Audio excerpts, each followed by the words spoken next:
Добрый день, уважаемые коллеги. Мы рады вас видеть на сегодняшней, так скажем, первой нашей установочной информационной сессии, посвященной вопросам формирования оценки функциональной грамотности наших обучающихся. Ну и предваряя нашу сегодняшнюю работу, наши выступления наших коллег и в целом, так скажем, начало большой работы, которая нам предстоит по вопросу формирования и оценки функциональной грамотности учащихся, хочу сказать несколько слов, так скажем, расставить некоторые приоритеты в этой работе. Вы знаете прекрасно, что приоритетной целью государственной политики в сфере образования на сегодняшний день является вхождение нашей страны, вхождение России в десятку стран лидеров по качеству общего образования. И одним из направлений выступает формирование как раз функциональной грамотности наших обучающихся. В рамках реализации национального проекта образования на федеральном уровне реализуется целый комплекс мер по этому направлению. В частности, организована и проводится общероссийская оценка качества общего образования по модели ПИЗа, разработан банк заданий по функциональной грамотности, а также комплекты учебно-методических пособий и тренажеры для отработки навыков решения заданий в формате международных исследований. Разработаны и утверждены новые стандарты и обеспечивается методическое сопровождение и поддержка педагогов в вопросах формирования функциональной грамотности. Вместе с тем, созданные на федеральном уровне ресурсы используются в недостаточной мере для достижения поставленной задачи. И результаты государственной итоговой аттестации этого года в части выполнения практикоориентированных заданий как раз тому подтверждение. Необходимо серьезно усилить работу в школах и муниципальных образованиях по применению всех этих ресурсов, которые на сегодняшний день на федеральном уровне разработаны и предложены для включения в образовательный процесс.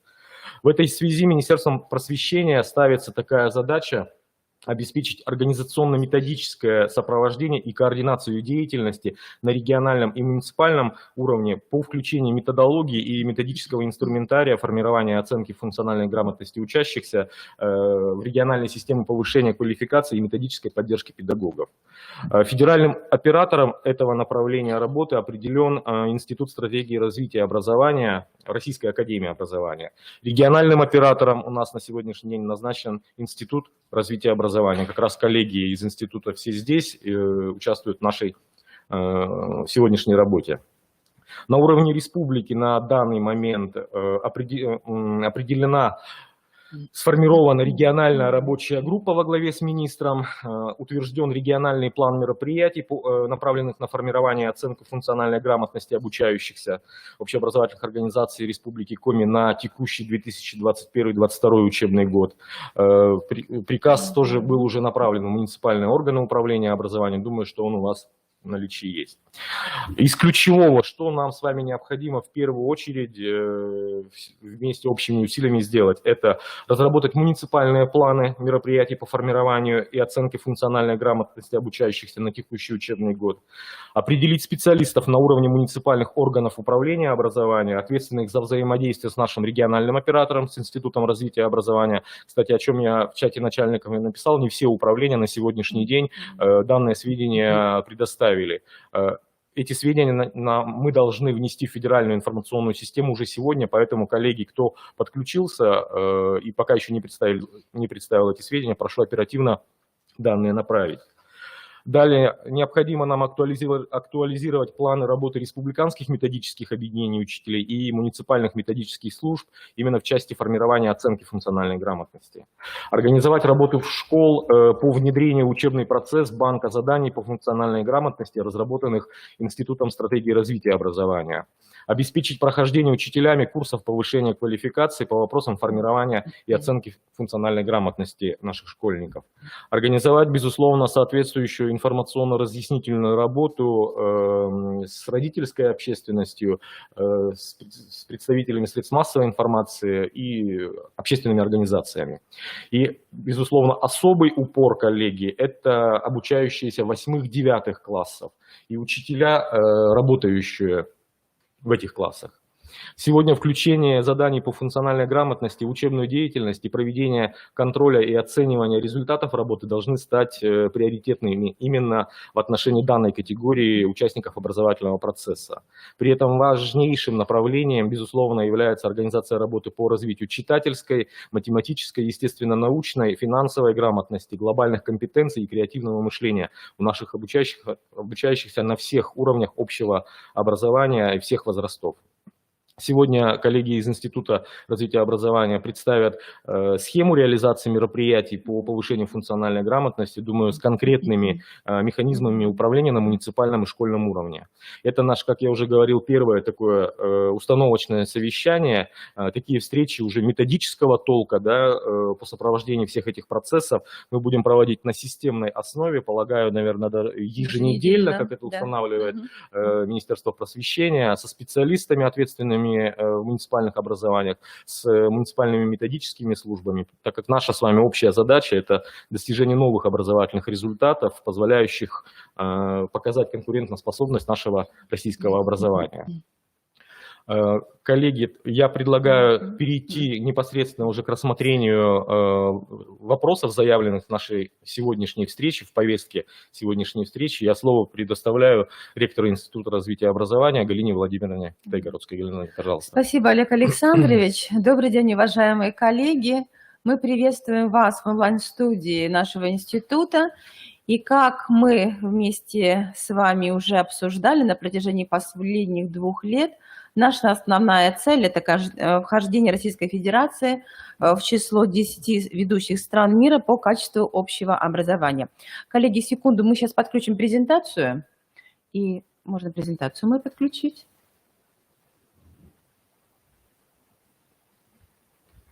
Секундочку, коллеги. Как сказал Олег Александрович, мы действительно на уровне нашей республики должны выстроить очень системную работу. Мы формируем управленческую модель формированием и оценкой функциональной грамотности. Сегодня мы должны осознать с вами, что Институт развития образования стал региональным координатором данной системы, и в этой связи, конечно, наши полномочия, они связаны с тем, что мы еженедельно берем на себя обязательство проводить управленческие и методические сессии на уровне нашей республики. Такие задачи поставлены перед нами Департаментом общего образования Министерства просвещения Российской Федерации. Нам очень важно, что в эту систему сегодня включены все структурные единицы нашего института и муниципальные координаторы, которые должны были быть назначены в каждом муниципальном образовании до 21 сентября. В этой связи, уважаемые коллеги, первое обращение к вам очень важное.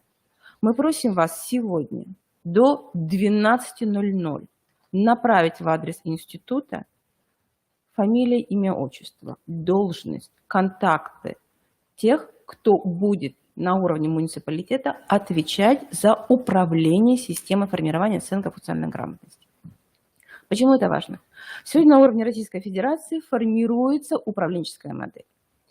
Еженедельно будут проводиться методические семинары, в которых мы будем принимать участие, но кроме этого еженедельно будет мониторинг реализации как федерального плана формирования и оценки функциональной грамотности, так и регионального плана.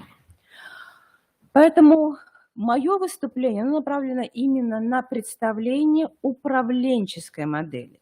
В этой модели, коллеги, каждый из нас отвечает за результат. Результат, конечно, очень важен, потому что в 2022 году, в апреле, Российская Федерация принимает участие в международном исследовании. Поэтому не случайно та целевая аудитория, с которой мы будем работать. На уровне каждого муниципального образования мы будем работать со всеми педагогами, которые сегодня реализуют образовательный процесс в 8 и 9 классе. Итак, сейчас подключат презентацию. Коллеги, мы находимся в новой онлайн-студии, поэтому мы просим прощения за какие-то вот такие нюансы с точки зрения подключения, но я надеюсь, мои коллеги мне сейчас помогут. Итак, вот она, да, вот наконец-то наша презентация. Коллеги, мы для вас презентации сохраним. Вы можете их в конце информационной сессии скачать. Итак, еще раз акценты. Сессии у нас будут и управленческого характера, и сессии методического характера. Итак, все-таки на втором слайде, на втором, да, спасибо большое. Итак, мы внимание обращаем. Уважаемые коллеги, муниципальные координаторы, ваша задача принять в работу приказ Министерства образования, науки и молодежной политики Республики Коми от 17 сентября 2021 года. Именно в этом приказе обозначены все управленческие задачи. Вам их надо принять и выстроить работу вместе с нами на уровне муниципального образования и на уровне каждой общеобразовательной организации. Я хочу напомнить, что действительно на уровне Республики Коми уже был сформирован комплекс мер, который направлен на формирование и оценку функциональной грамотности обучающихся. Мы уже подготовили информацию, какие муниципальные образования, какие общеобразовательные организации активно участвовали в мероприятиях, которые были заявлены республикой на федеральном уровне. На республиканском уровне были представлены курсы повышения квалификации, которые были уже сертифицированы на уровне Российской Федерации по функциональной грамотности. Их прошло, коллеги, 5. Общее количество педагогов, которые были на данных курсах, составило только 520 участников. Далее были проведены, коллеги, в онлайн-режиме, очно, семинары, вебинары по всем разновидностям функциональной грамотности. Коллеги, мы тоже подготовили уже отчет министерства, их уже было 35. Активность муниципальных образований тоже представлена. В рамках конференции, в рамках проекта «Эффективная школа», проекта 500+, который мы ведем, и в рамках проекта «Молодые педагоги» мы, конечно, линию, направленную на формирование и оценку функциональной грамотности, всегда заявляли. Поэтому мы должны понимать, что такую же работу, коллеги, вы должны провести на уровне муниципального образования. Обратите внимание на активность вашего педагогического сообщества. Это не новая тема для педагогов. Это то, что сегодня рассматривается уже на этапе не ознакомления, а внедрения в практическую деятельность каждого педагога. Обращаем внимание, на уровне Министерства просвещения Российской Федерации в прошлом году были инициированы флагманские курсы, которые носили очень символичное наименование. Совершенствование предметных и методических компетенций, в том числе в области формирования функциональной грамотности. Коллеги, от каждого муниципального образования в прошлом году мы принимали заявки, потому что мы тоже являемся координаторами данных курсов вместе с Академией Минпроса, но количество участников на этих курсах от республики было всего лишь 630. Из них успешно прошли итоговую аттестацию и получили удостоверение всего лишь 450. А значит, мы понимаем, что даже из этого количества не у всех педагогов сформированы те компетенции, которые сегодня необходимы уже на этапе внедрения тех новых технологий формирования и оценки функциональной грамотности. Поэтому, коллеги, мы обращаем ваше внимание. Вот на следующем слайде мы как раз показываем, что нам надо действительно выстроить систему управления сопровождением формирования и оценки функциональной грамотности. Мы понимаем, что на республиканском уровне в эту систему включается Институт развития образования, все республиканские методические объединения и та региональная команда, которую мы сегодня представим и которая заявлена уже на уровень Российской Федерации. На муниципальном уровне, уважаемые коллеги, мы просим аналогичную работу провести. На муниципальном уровне должен быть определен муниципальный координатор, который управляет системой сопровождения, формирования, оценки функциональной грамотности. Сформирована муниципальная команда по 6 компетенциям и обязательно включаются все муниципальные методические объединения. На уровне образовательной организации, уважаемые коллеги, мы должны понять, что в эту систему входят все педагоги, которые работают не только в 8-9 классах. Да, сегодня они на особом контроле.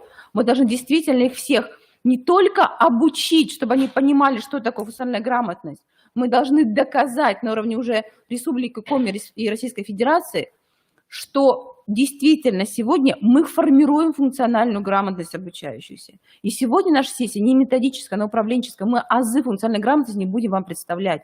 Но мы понимаем, что те задания, которые разработал Институт стратегии образования, а которые мы используем на курсах повышения квалификации, на семинарах, и мы мониторили информацию, а сколько педагогов используют этот банк данных. Коллеги, это единицы. Потому что многие не знают, многие впервые услышали. В этой связи, уважаемые управленцы, каждый педагог, не только 8-9 класс, хотя мы будем с ними работать индивидуально, все педагоги должны в эту систему быть включены. И, конечно, обучающиеся. Мы понимаем, почему сегодня меняется федеральный государственный образовательный стандарт, меняются учебники, рекомендации для педагогов. Потому что сегодня действительно мы от знаниевого подхода переходим к практикоориентированному подходу. Наш мир очень быстро меняется, поэтому на уровне международных исследований и проверяется не знание и умение, а каким образом сегодня наш каждый обучающийся в этом сложном мире, быстро меняющемся, может решать те актуальные задачи, которые сегодня возникают перед ним, начиная с уровня уже 5-6 класса. В этой связи, коллеги, я намеренно фиксирую данный слайд, и очень уже долго он у вас обозначен. Итак, на уровне Российской Федерации уже направлены методисты, которые отвечают, и причем на уровне Республики Российской Федерации определено, что эти методисты персонально отвечают за методическое сопровождение педагогического сообщества. Итак, математическая грамотность Русанова Мария Анатольевна, естественно, научная грамотность Новикова Ирина Дмитриевна, должность я не буду говорить, читательская грамотность Политова Татьяна Николаевна, финансовая грамотность Аверин Александр Викторович, глобальные компетенции Исаева Наталья Николаевна, креативное мышление Баженов Илья Иванович. Коллеги, мы провели согласование данных кандидатур с Федерацией, и именно они были рекомендованы, потому что все эти коллеги на сегодняшний день прошли курсы повышения квалификации на федеральном уровне, они вошли в число федеральных тьюторов и демонстрируют высокие результаты именно по сформированности тех компетенций, которые необходимы, коллеги, именно методистам тьюторов. В этой связи, уважаемые коллеги, те коллеги, которые обозначены сегодня на слайде, будут проводить уже с муниципальной командой свои методические семинары. В этой связи еще раз внимание обращаю. У нас будут управленческие сессии, то есть до муниципальных координаторов мы будем давать информацию, каким образом сегодня ставятся задачи перед нами, какие процессы происходят на федеральном уровне по подготовке к участию в ПИЗе. Далее, на уровне, уважаемые коллеги, муниципальных команд будут работать федеральные, региональные методисты, они представлены, они имеют, коллеги, федеральный статус. И далее уже на уровне образовательных организаций вы можете аналогичную работу представить.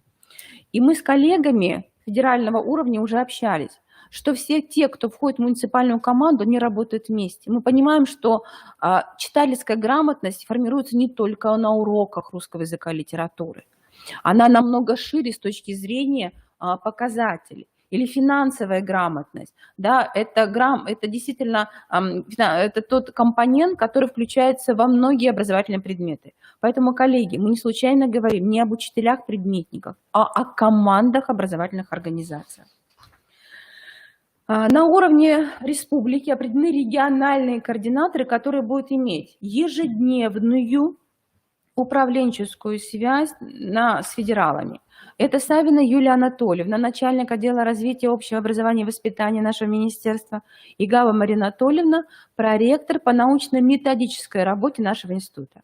Мария Анатольевна сегодня представит информацию, очень важную для муниципальных координаторов.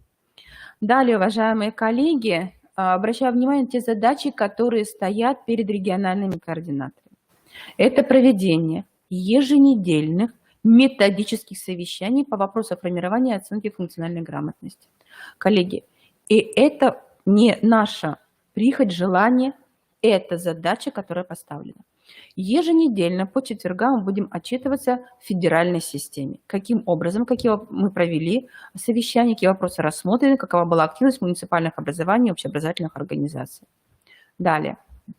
Обязательным условием проведения на региональном уровне согласованных с Академией Минпроса курсов повышения квалификации. Задача поставлена очень серьезно. До 1 ноября провести курсы для всех педагогов, которые сегодня в 8-9 классах ведут образовательный процесс. Для всех. Далее. Это раз в 2 недели проведение мониторинга реализации регионального плана. Мы план тоже представим, уважаемые коллеги. Следующая задача. Это актуализация планов работы республиканских методических объединений, методических служб в каждом муниципальном образовании. Что это определяет с точки зрения управленческого для нас процесса. В пятницу мы работаем со всеми председателями ИРМО, со всеми членами. И такую задачу мы перед ними поставим. Но кроме этого, все представители муниципальных методических служб мы очень просим присоединиться к нам на сессии, которая будет в пятницу. Мы сегодня информацию вам направим. Почему это важно? Потому что на этой сессии информационно-управленческой мы будем не только ставить задачи, но и говорить о механизмах их решения. Поэтому методические службы, представители, а именно председатели муниципальных методобъединений, коллеги, мы просим вас это принять информацию как задачу и до вас доведем, как можно подключиться к этой сессии. Далее. Очень важная задача стоит перед регионом – это информирование родительского сообщества общественности. Вы знаете, что национальный проект образования сформирован таким образом, что мы действительно идем к результату, который я обозначала на первом слайде. Это вхождение Российской Федерации в десятку стран лучших по качеству образования. Ради этого мы все и работаем. И меняем инфраструктуру, работаем с педагогами. Все, что у нас в проекте есть, это то, что мы сегодня должны продемонстрировать. Поэтому, коллеги, мы должны понимать, что это не какая-то маленькая задача. 22 год знаковый. Президент еще несколько лет назад, 3 года назад, нам это обозначил именно как цель для всей системы образования. Поэтому, коллеги, 22 год очень знаковый и решающий для Российской Федерации.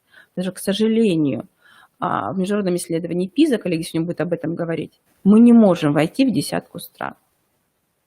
И результаты, которые сегодня будет представлять наш коллега Наталья Николаевна по Республике Коми, они, конечно, удручающие. ПИЗа прошла в прошлом году, да, у нас? Да, в прошлом году.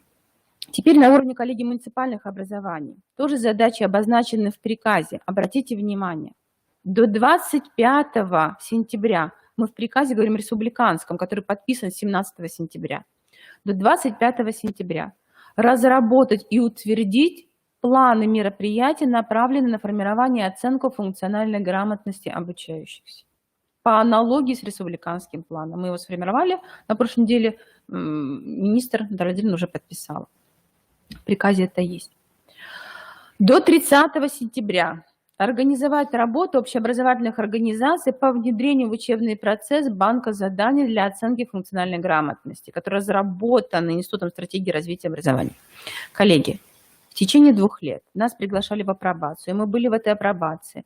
Мы, как институт, взяли на себя эту миссию, и мы на всех возможных наших образовательных событиях знакомили коллеги, наших педагогов, кто был с нами, управленцев, с данной базой.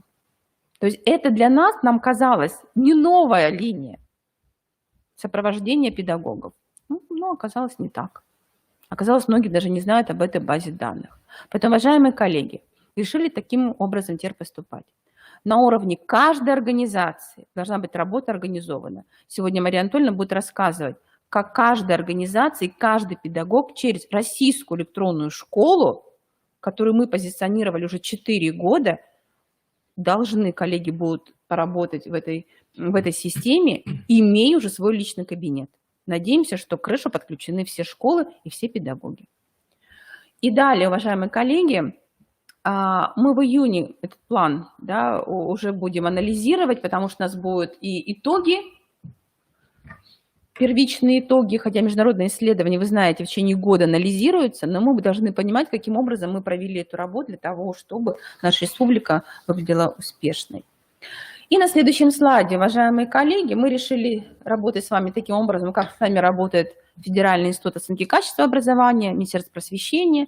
Будем всегда показывать на наших информационных сессиях, управленческих сессиях точнее, информацию. Зеленые зоны и красные зоны. На первой сессии мы решили, что не будем показывать красные зоны, кто не исполнил в срок ту задачу, которая была поставлена. Она была очень простая. Направить информацию о муниципальных координаторах и о координаторах государственных образовательных организаций. Для того, чтобы мы сегодня смогли до 2 часов заполнить федеральную базу.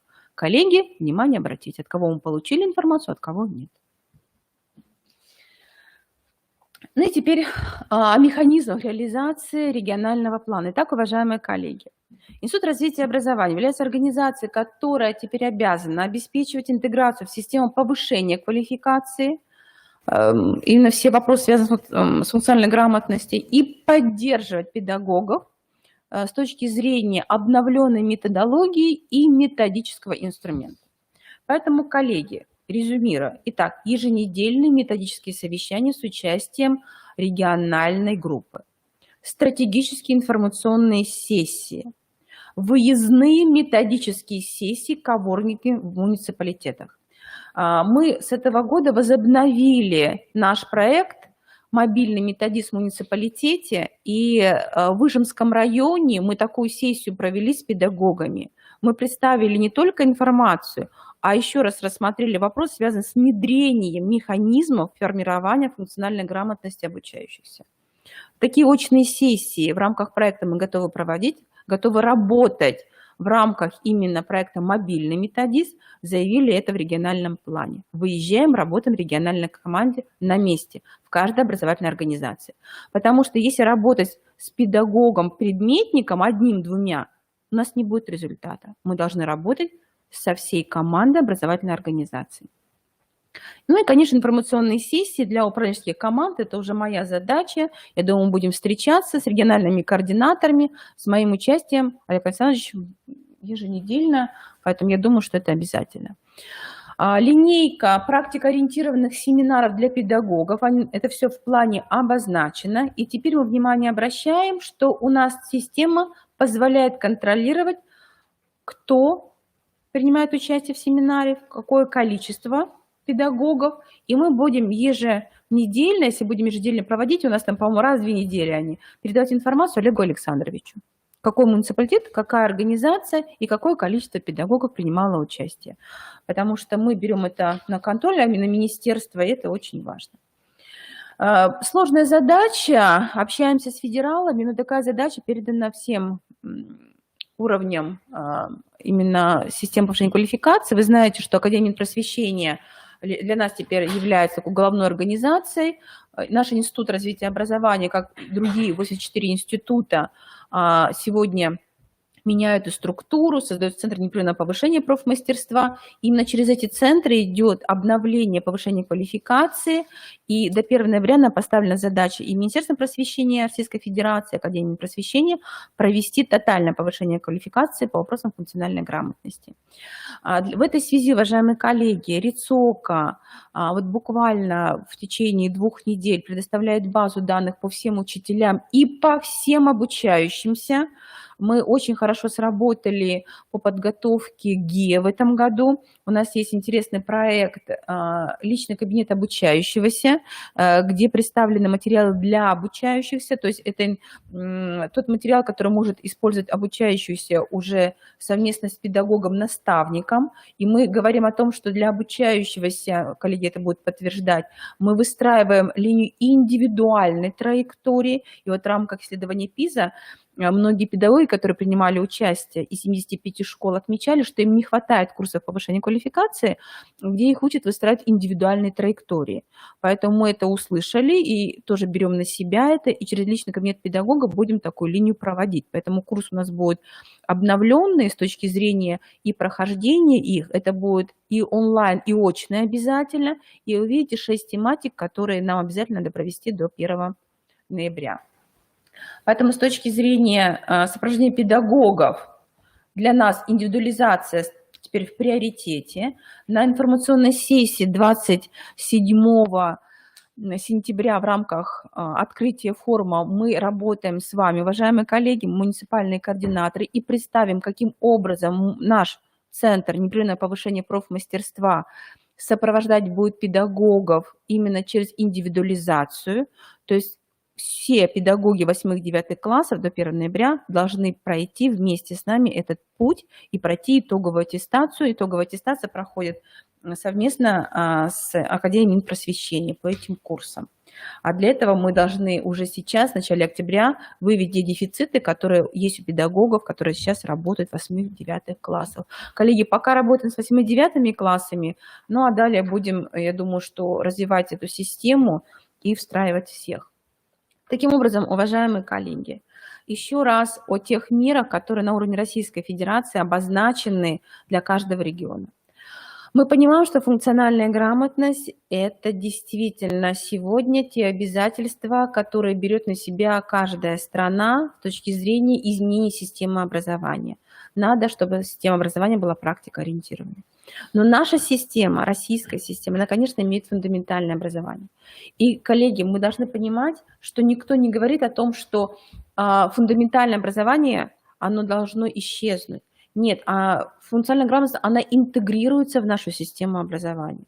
И поэтому, конечно, результаты PIRLS и TIMSS, которые основаны на знаниевом компоненте, они действительно демонстрируют то, что мы входим в десятку, и наше образование, оно позволяет говорить именно о фундаментальности. А вот PISA, она действительно настроена уже на практику-ориентированность, и вот здесь, к сожалению, страдают наши методы обучения. Вот об этом методисты будут говорить с вашими педагогами. Поэтому, коллеги, не только говорим о функциональной грамотности, а будем говорить и обсуждать процессы интеграции базы заданий по функциональной грамотности именно в ту систему работы, которая является у нас традиционной. Мы понимаем, что продолжается у нас изменение инфраструктуры. Мы продолжаем вместе с Институтом стратегии образования, а коллеги принимают часто участие в наших семинарах методических, развивать содержание и методики преподавания в основной школе.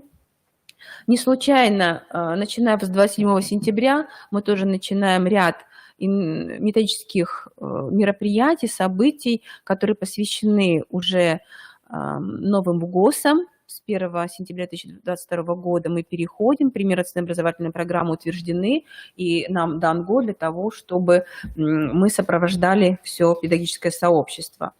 Внимание особо обращается на проект, конечно, 500+, и особое внимание в ПИЗе уделяется резилиентным школам, то есть школам, которые находятся, да, кажется, в социально неблагополучных условиях. Есть разные категории детей в школах, но несмотря на вот вроде бы такую неуспешность с точки зрения именно самой социальной ситуации, данные школы демонстрируют, что их обучающие достигают высоких результатов. И не случайно проект 500+, он как раз на это и направлен, чтобы школы из тех, которые демонстрировали низкие результаты, вышли именно на понятие резилиентности, то есть преодолели неуспешность. Это очень важно, и многие муниципалитеты в этом участвуют. И в ПИЗе, уважаемые коллеги, это тоже очень важный компонент с точки зрения именно анализа самой системы образования в каждом субъекте. Конечно, очень важно вовлекать муниципалитеты в решение задач повышения качества образования. И вот эта управленческая модель, о которой мы говорили, она очень системная с точки зрения устранения дефицитов педагогических кадров. Поэтому мы должны понимать, что весь план, который выстроен очень четко и принят уже на уровне Российской Федерации, он будет иметь результат. Это очень важно. Конечно, методические службы, муниципальные методические объединения, уважаемые коллеги, мы должны тоже понимать, что именно методисты на уровне муниципалитетов должны быть с нами. Региональная команда, муниципальная команда должны работать рука об руку. Ну и, конечно же, банк заданий, который мы сегодня будем еще раз представлять, хотя говорили об этом в 2019 году уже, в 2020 году, в 2021, мы должны доказывать теперь, что он внедрен в образовательный процесс. То есть от ознакомления мы должны уже представлять, что база данных, база заданий по функциональной грамотности внедряется нашими педагогами, каждым педагогом нашей республики. Уважаемые коллеги, благодарю за профессиональное внимание. Мы обозначили управленческие задачи, а сейчас приступаем к следующему вопросу. Да. Спасибо, Галина Владимировна. Галина Владимировна уже сказала, что на сегодняшний день Российская Федерация в международных исследованиях, таких как TIMSS и PIRLS, показывает достаточно высокие результаты. Мы в лидирующих позициях в части математического и естественно-научного образования, фундаментального образования, это исследование TIMSS. В части начальной школы PIRLS также занимает страна наша лидирующая позиция. А вот в части как раз международного исследования PISA у нас есть, так скажем, тот фронт работы, который мы должны с вами общими усилиями провести. Уже, насколько я помню, 2 года на уровне Российской Федерации проводятся общероссийские исследования качества образования по модели ПИЗа. И в прошлом году наша республика Коми тоже принимала участие в данном исследовании. Насколько помню, порядка 80 общеобразовательных, 75 образовательных организаций были включены в выборку. Исследования были проведены Федеральным институтом оценки качества образования. И очень такая серьезная, подробная аналитика институтом была сформирована с ФИОКа, плюс еще в адрес образовательных организаций, которые принимали участие в этих исследованиях, тоже были направлены подробные аналитические материалы. Я очень надеюсь и верю в то, что образовательные организации с учетом полученных материалов выстраивают свою дальнейшую работу. Я хочу предложить слово Наталье Николаевне Исаевой, которая вот как раз познакомит с теми результатами исследований, которые были проведены у нас в рамках вот этих общероссийских исследований качества образования по модели ПИЗа. Пожалуйста. Олег Александрович, добрый день, уважаемые коллеги. Действительно, перед нами стоит задача в рамках того, чтобы Россия могла войти в десятку стран-лидеров. Задача выстраивания единой системы оценки качества образования, начиная от внутришкольного контроля знаний и заканчивая участием в международных исследованиях. И для этого фактически мы говорим о том, что необходимо происходит изменение запроса на качество образования, и приоритетной целью, как уже говорила и Галина Владимировна, и Олег Александрович, становится формирование функциональной грамотности. При этом не забывая о тех фундаментальных знаниях, которые у наших обучающихся формируются на протяжении уже достаточно долгого времени. И при этом мы говорим о том, что необходимо создать создание поддерживающей позитивной образовательной среды за счет изменения содержания образовательных программ для более полного учета интересов учащихся и требований, которые диктуют нам с вами 21 век. Если мы говорим, что требования федеральных государственных образовательных стандартов и действующих и обновленных, которые вступают в силу с 2022 года, это личностные, предметные и метапредметные результаты. Если навыки 21 века требуют с нас непрерывного обучения, то функциональная грамотность – это не новые знания или не новый вид грамотности, это способ использования тех знаний, умений и способы в действии при решении широкого круга задач, с которыми наши обучающиеся сталкиваются постоянно в течение своей жизни.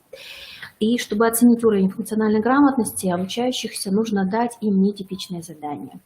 И фактически также узнаваемая иллюстрация тех оценочных процедур, которым подвергаются наши обучающиеся. И фактически с 2019 года, как уже говорилось сегодня, мы с вами выстраиваем ту единую линию, методическую линию, простите, тавтологию выстраивания оценочных процедур. То есть если ранее мы говорили, что все оценочные процедуры у нас содержат разные типы заданий. До 2019 года мы с вами видим, наблюдаем эту ситуацию, что начиная с внутришкольного контроля и заканчивая внешними оценочными процедурами, такими как государственная итоговая аттестация, фактически мы говорим о том, что это единая типология заданий, и обучающиеся у нас, собственно, к этому готовы. Итак, фактически проблемы формирования функциональной грамотности и что показали результаты российского участия в исследовании ПИЗа 2018 и, соответственно, регионального исследования ПИЗа 2020 года. Вы видите, что уровни функциональной грамотности, у нас их с вами 6. 5 и 6 уровень – это самые высокие уровни, когда обучающиеся, они самостоятельно мыслят и способны функционировать в сложных условиях. Второй уровень – это пороговый уровень, при достижении которого учащиеся начинают демонстрировать применение знаний и умений в простейших неучебных ситуациях. И обращаю ваше внимание, коллеги, что фактически на уровне не только Российской Федерации, но и мирового сообщества, к сожалению, исследования ПИЗа обучающиеся не продемонстрировали 5-6 уровень. То есть в сложных ситуациях наши детки еще не готовы самостоятельно мыслить и применять свои знания.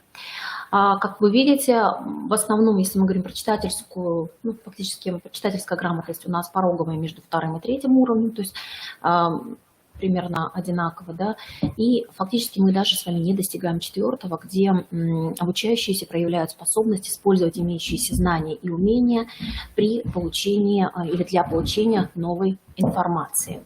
В данном случае, опять-таки же, мы все с вами прекрасно понимаем, что то, что наши обучающиеся не достигают 4-го уровня, как раз-таки и демонстрируется в том числе и теми результатами внешних оценочных процедур, как то всероссийские проверочные работы и государственная итоговая аттестация. В связи с этим, то, как уже говорил Олег Александрович, национальные инструменты, разработанные по методологии ПИЗа, у нас с вами предполагают внедрение новых учебно-методических материалов, изменение учебного процесса. И, коллеги, я так надеюсь, что все педагогическое сообщество, которое у нас сейчас с вами присутствует на данном, собственно, семинаре, уже ознакомились с обновленными федеральными государственными образовательными стандартами, и вы видите, что там выстраивается действительно новое учебное пространство и происходит изменение в учебном процессе. Также это внедрение формирующего и диагностического оценивания. Коллеги, опять-таки же, это не новые слова, но почему-то уже на протяжении 3 лет мы с вами говорим о том, что необходимо внедрять формирующее оценивание. Но если мы продолжаем про это говорить, то мы понимаем, что, соответственно, мы еще либо не внедрили в некоторых отдельных образовательных организациях в целом, либо же только начинаем этот процесс в образовательную деятельность. Конечно же, это проведение мониторинговых исследований. В данном случае это уже имеющиеся инструментарии и обновленные мониторинги.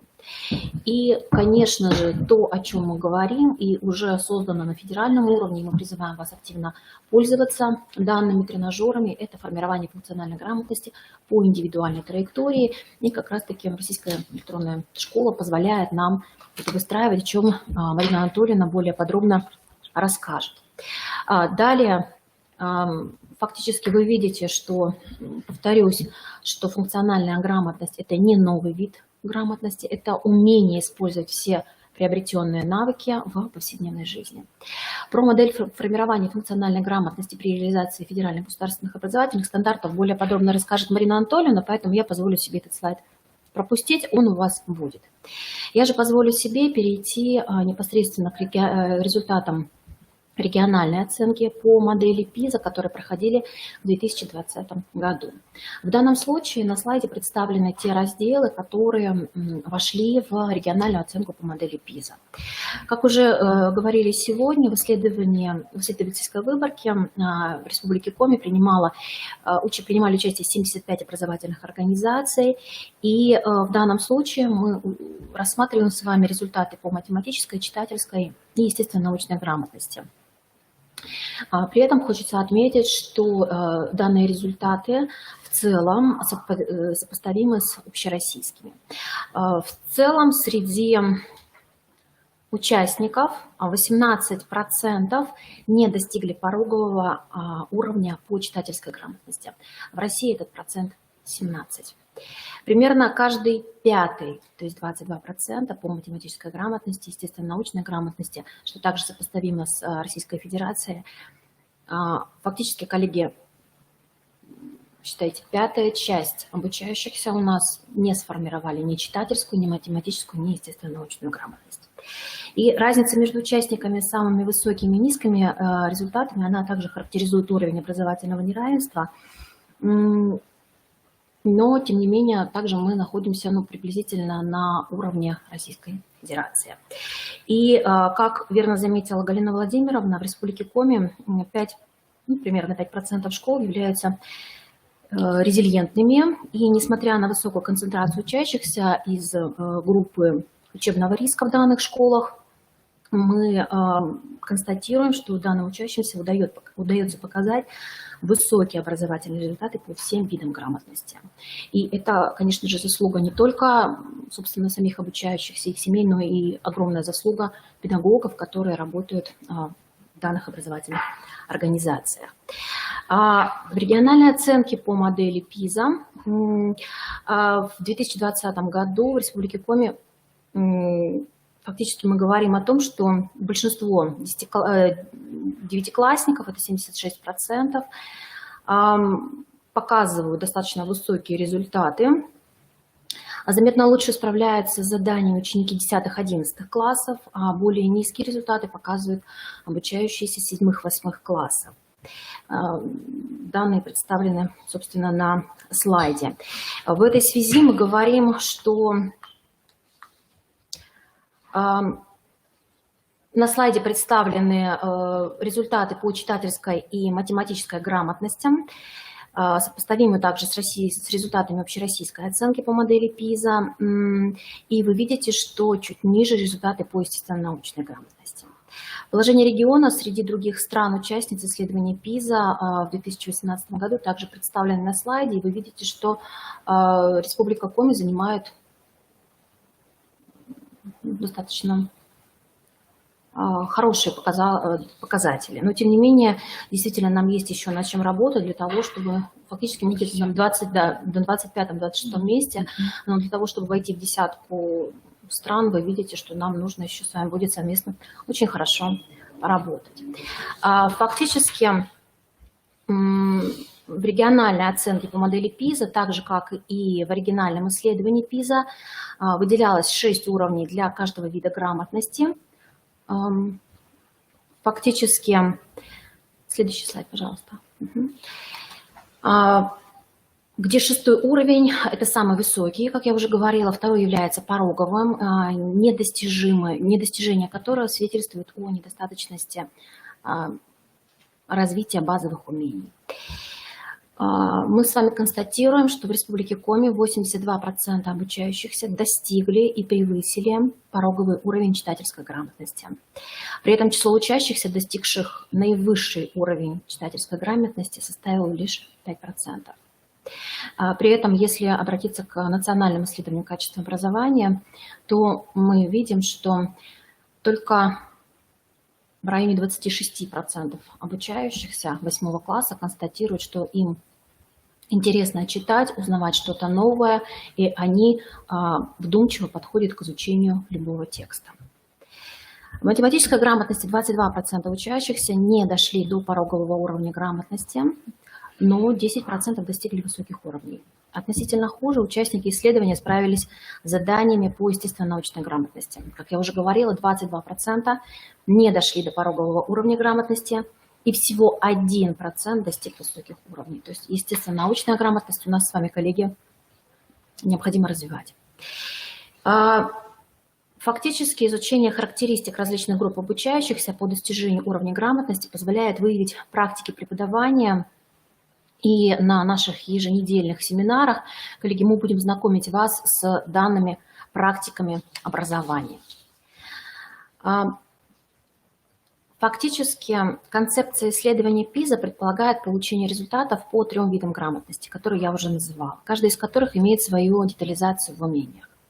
На слайде, собственно, они представлены. Изучение уровней сформированности умений позволяет определить виды учебной деятельности, повышение внимания к которым дает возможность улучшить результаты. Фактически, если мы говорим про читательскую грамотность, вы видите, что показатели ниже, чем общероссийские результаты. Читательская грамотность разбивается на 3 группы читательских умений. Это поиск информации, понимание и осмысление, оценивание информации. При этом в последнюю группу умений мы включаем использование знаний, представлений и взглядов, находящихся за рамками текста, с целью соответствия информации, представленной в тексте. Вы видите, что в данном случае из представленных групп умений хуже всего у наших обучающихся сформирован как раз-таки умение интегрировать и интерпретировать информацию, то есть понимание информации. Если мы говорим про математическую грамотность, то подразумевает развитое математическое мышление, описываемое 3 компетенциями. Это умение формулировать задачи, умение применять математический аппарат для решения задачи и, опять-таки же, умение интегрировать и интерпретировать результаты. То есть вы видите, что в данном случае перекликается.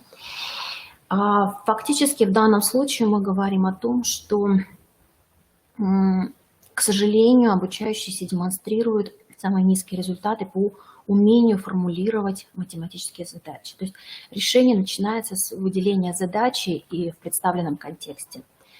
Коллеги, начиная с 2013 года мы говорили с вами о создании нового типа задания, где как раз-таки обучающиеся в контексте должны были увидеть математическую задачу. И, к сожалению, если мы констатируем, что достаточно низкие показатели у нас по формированию данного умения, то мы понимаем, что это еще одна задача, над которой нам с вами предстоит в ближайшее время работать. И, собственно, последнее, это, естественно, научная грамотность. В данном случае проверялось 3 умения. Это умение объяснять, умение оценивать и применять и умение научно интерпретировать.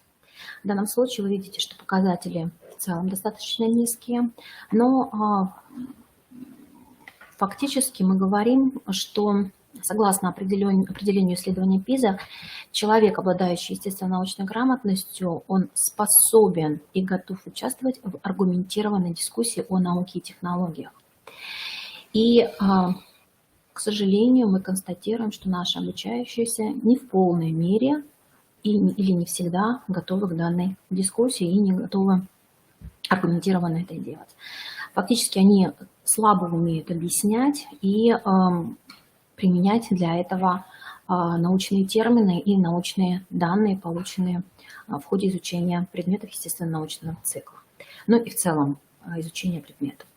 И в этой связи, заканчивая, хочется сказать, что действительно то, о чем сегодня неоднократно говорила Галина Владимировна, коллеги, здесь даже, наверное, зона ответственности, зона ответственности не отдельного конкретного педагога, предметника. Здесь зона ответственности команды, образовательной организации, потому что естественно-научная грамотность формируется не только на предметах естественно-научного цикла, но и в целом через всю систему школьного образования и воспитания. Поэтому, коллеги, в ближайший год нам с вами предстоит плодотворная работа школьной команды с командой Института развития образования и фактически со всем педагогическим сообществом Республики Коми. Благодарю за внимание. Спасибо, Наталья Николаевна.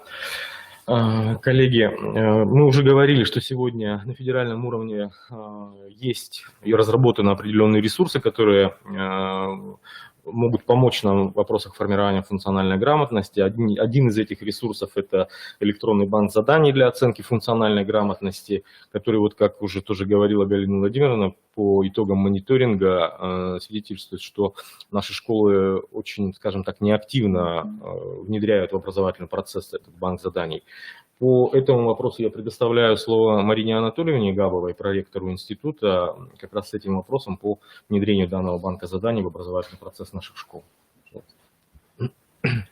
Коллеги, добрый день. Мы продолжаем с вами нашу работу. Нам с вами уже понятно, какие задачи перед нами стоят. Почему эти задачи возникают, это нам тоже понятно.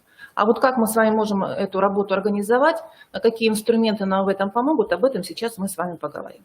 Сегодня мы говорим о том, что та модель, которая заложена в обновленных федеральных государственных образовательных стандартах, она направлена прежде всего не только на формирование предметных, метапредметных личностных результатов, но и на то, чтобы заложить основы для функциональной грамотности. Мы с вами все понимаем, что функциональная грамотность – это понятие такое, которое не имеет определенного возраста. Да? То есть каждый из нас с вами должен обладать функциональной грамотностью. И очень важно, чтобы определенными элементами функциональной грамотности обладал в том числе и учитель. Потому что если учитель не обладает функциональной грамотностью, как он сможет научить наших ребят, да, как он сможет заложить основу функциональной грамотности у ребят. И очень важно, чтобы каждый из нас владел основными понятиями, которые связаны с функциональной грамотностью, чтобы мы с вами знали и умели применять те практики, которые можно использовать для формирования и для оценки функциональной грамотности. Да? И очень важно, чтобы мы понимали, в чем различие между процессом формирования функциональной грамотности и оценки функциональной грамотности. А также очень важно, чтобы мы с вами осознали роль разнообразных учебных задач и использовали их как средство формирования функциональной грамотности. А для этого нам с вами нужно уметь отбирать или разрабатывать свои собственные учебные задания для формирования и для оценки функциональной грамотности. В плане методическом, да, нам с вами очень важно овладеть теми практиками развивающего обучения, которые нацелены на формирование основ функциональной грамотности. Это работа в группах, да, это проектная деятельность, это исследовательская деятельность. Технологии формирующего оценивания очень важно, чтобы мы с вами все освоили с учетом критериально-уровневого подхода. И, конечно, как подчеркивала уже Наталья Николаевна в своем выступлении, очень важно нам всем уметь работать в команде, да, поскольку мы с вами нацелены на единый результат, и поэтому очень важно уметь организовывать межпредметное взаимодействие. У некоторых из нас сформировалась такая ложная установка, что в каждый предмет мы с вами обязательно должны включать задачи по функциональной грамотности. Да? И в связи с этим массово появляются так называемые ПИЗа-подобные задания, разворачиваются программы повышения квалификации учителей, но мы в институте понимаем, что очень важно понимать, что формирование функциональной грамотности – это не натаскивание на образцы оценки, и разграничивать процесс формирования и процесс оценки функциональной грамотности. Начинается наша с вами работа со стартовой диагностики обучающихся. Да? В процессе нашей деятельности мы обязательно применяем методы приема формирующего оценивания и по итогу оцениваем сформированность функциональной грамотности. Основным критерием при этом будет выступать способность наших ребят применять знания в различных нетипичных ситуациях. И также уметь искать новые решения и способы действий для решения уже каких-то известных задач. Для этого мы с вами должны овладеть эффективными педагогическими практиками. Это учебные ситуации, это учебное сотрудничество, это поисковая деятельность. Это те технологии, которые позволяют ребятам интегрировать знания. Это, конечно, формирование оценочной самостоятельности, приобретение опыта успешной деятельности, разрешения проблем, принятия решений, позитивного поведения. Сегодня методисты выделяют такие хорошие задания для формирования функциональной грамотности. Конечно, прежде всего, это учебные исследования, это учебные проекты, задания проектного типа. То есть все то, что имеет практикоориентированный характер и где ребята могут перенести освоенные предметные и метапредметные результаты уже на решение новых задач. Да? Это и кейсы, и ролевые, и деловые игры, моральные дилеммы. Все то, что позволяет ребятам приобретать опыт успешных позитивных действий. И, конечно, это комплексные задания, которые обязательно должны включать в себя мотивационную часть и использовать различные форматы представления информации. Очень важно. Да? И охватывать они должны все формируемые компетенции. Итак, коллеги, что конкретно нам поможет, какие инструменты сегодня рекомендуются Федерацией? Прежде всего, это банк заданий, который находится на сайте Института стратегии развития образования. Он разработан не сегодня, не вчера и даже не позавчера, а достаточно давно уже, с 2019 года такая задача стояла перед Институтом стратегии развития образования. И эти задания в банке можно найти. Задания в банке открытые, они прошли апробацию, и все они рекомендованы Министерством просвещения для того, чтобы мы с вами их использовали в нашей деятельности. Ну, вот на следующем слайде пример, как выглядит банк заданий, например, по читательской грамотности. Да? То есть есть задания для разных классов, есть списки заданий, есть сами задания конкретные, которые вы можете скачать и использовать, есть характеристики заданий и критерии для оценивания, и каждому заданию есть подробные методические комментарии. Следующий инструмент, который нам с вами поможет в нашей работе, это портал «Единое содержание», который также разработан Институтом стратегии развития образования.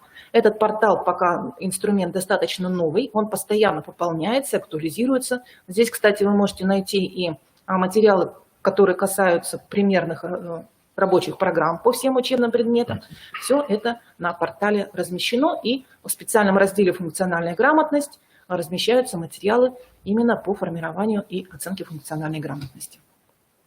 Издательством просвещения в 2020 году совместно со специалистами Института стратегии развития образования разработана серия «Функциональная грамотность. Учимся для жизни». Пособия, вот 6 пособий здесь представлены по всем направлениям, в том числе и по глобальным компетенциям, по креативному мышлению, рассчитаны на обучающихся 10 до 15 лет. Очень подробные описания всех заданий представлены, комментарии, ответы, критерии оценивания. То есть все это тоже мы с вами можем использовать в своей деятельности. На сайте ФИПИ тоже достаточно давно уже представлен открытый банк заданий для оценки естественно-научной грамотности для обучающихся 7 и 9 классов. Тоже открытый банк заданий, все мы с вами можем использовать. Вот более 700 заданий представлено в этом открытом банке. Ну и, наконец, новая разработка. Электронный банк заданий уже для оценки функциональной грамотности. Этот электронный банк заданий, он связан с сайтом Российской электронной школы. Да? То есть непосредственно через сайт РЭШ мы с вами на этот банк заданий можем войти как учитель, либо войти как обучающийся.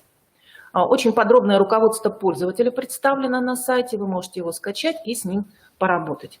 Возможности электронного банка заданий для оценки функциональной грамотности недостаточно широки. То есть вы можете ознакомиться с электронным банком заданий, вы можете организовать прохождение тестирования обучающихся в режиме реального времени, да, либо в качестве домашнего задания. И электронный инструмент существует для того, чтобы автоматически проверять задания и для развернутых ответов осуществлять интерпретацию. Для того, чтобы этим банком заданий вы могли успешно воспользоваться, у вас должна быть регистрация на портале РЭШ в роли учителя. При регистрации непосредственно уже в этом инструменте, в электронном банке заданий, необходимо будет выбрать регион, необходимо будет указать населенный пункт и указать образовательную организацию, которая у вас обозначена вот именно на портале Российской электронной школы. Если вы еще на портале РЭШ не зарегистрированы, то необходимо будет сначала зарегистрироваться как учитель на портале Российской электронной школы. Рекомендован следующий план проведения мероприятий для оценки функциональной грамотности. То есть вы как учитель заходите в банк заданий через портал РЭШ.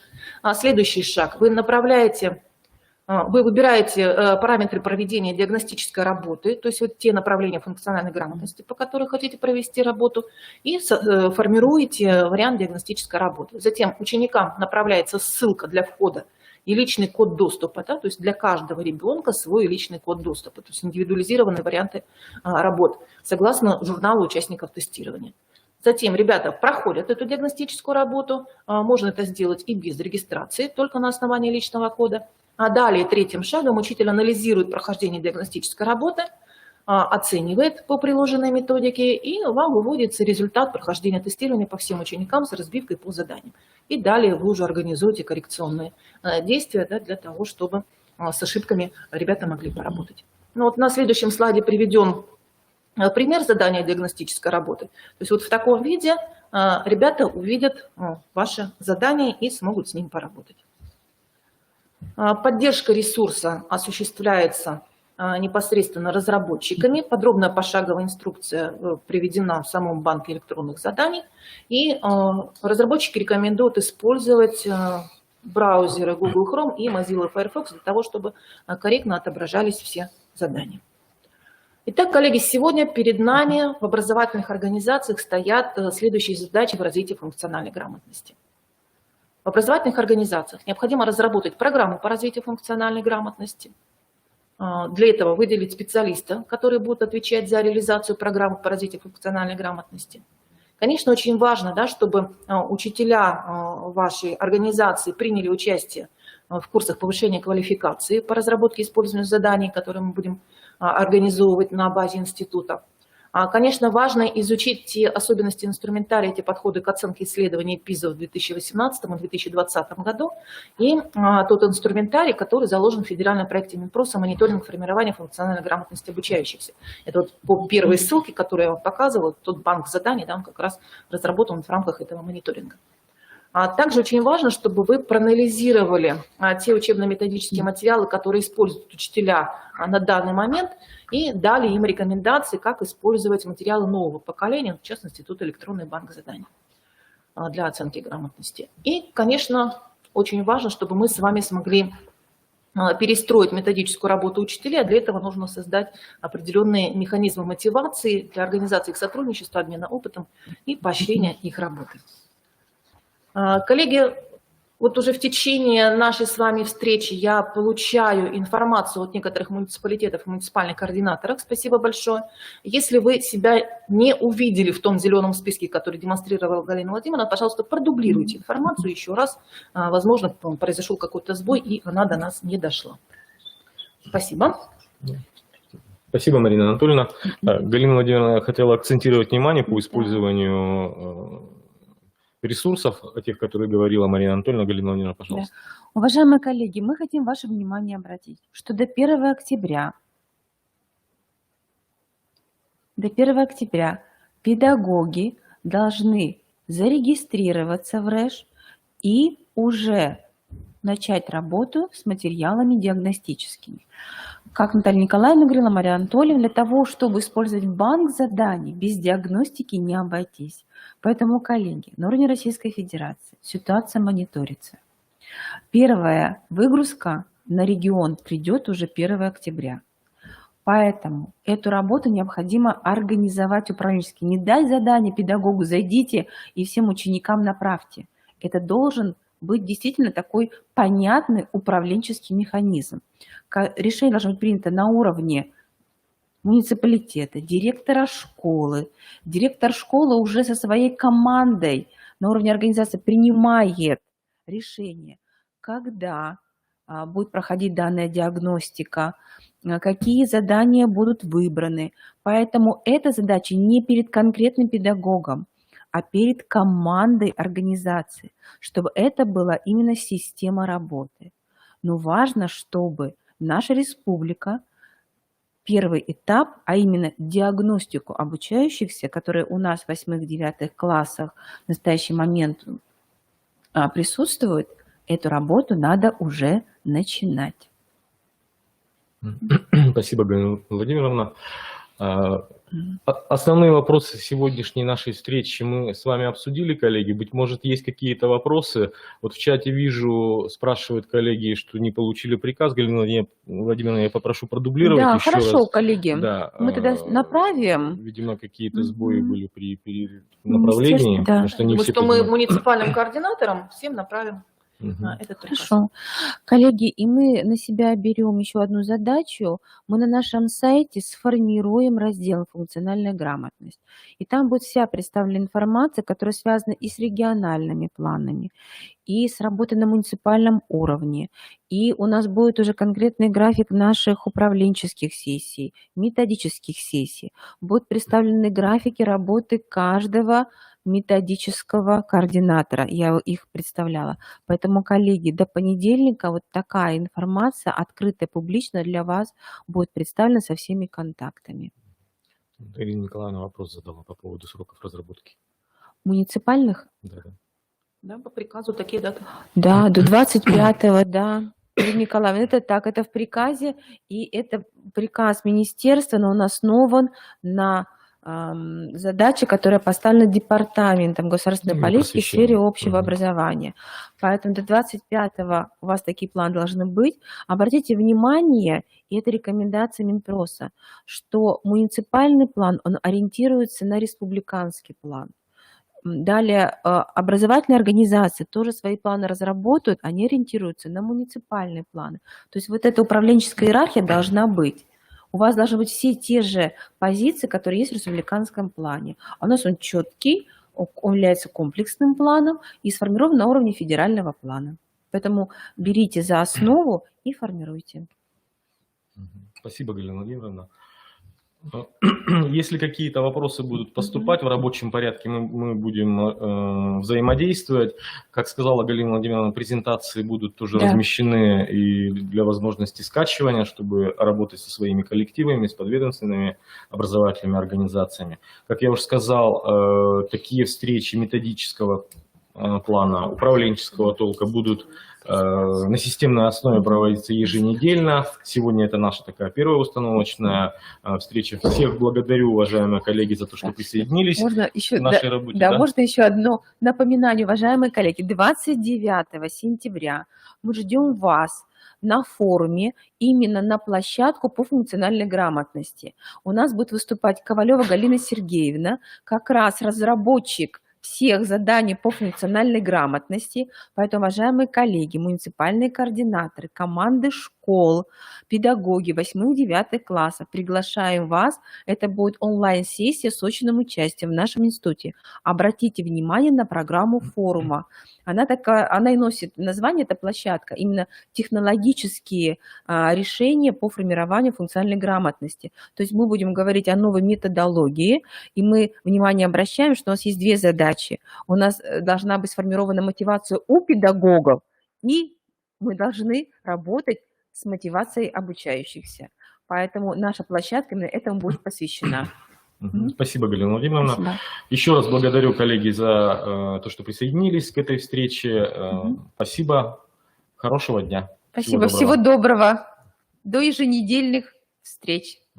Уважаемые коллеги, вы можете скачать материалы вебинара непосредственно сейчас, и они тоже будут размещены. Видеозапись вебинара также будет размещена в разделе «Видеозал» и в специализированном разделе по функциональной грамотности на нашем сайте. Да.